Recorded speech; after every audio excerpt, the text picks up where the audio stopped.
Comment s'habillaient les anciens Scandinaves de la période viking, spéciale tenue d'homme?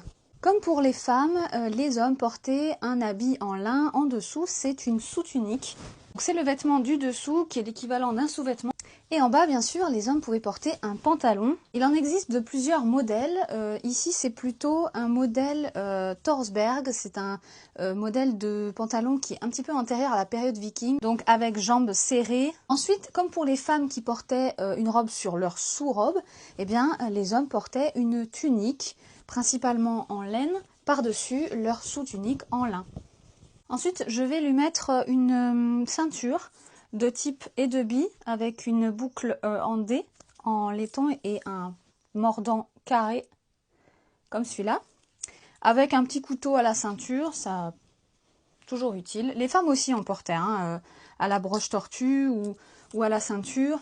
Sur le pantalon, au niveau des mollets, ils pouvaient porter ce genre de bandes qu'on appelle des bandes moletières pour les mollets. Ça consistait à enrouler le mollet de la cheville au genou et ensuite on faisait tenir ces protections par des galons tissés. Donc ici un petit galon Straja la Doga ou bien avec une petite broche comme il y a ici une broche circulaire ou une petite accroche en métal. Ça se voit beaucoup du côté de Birka.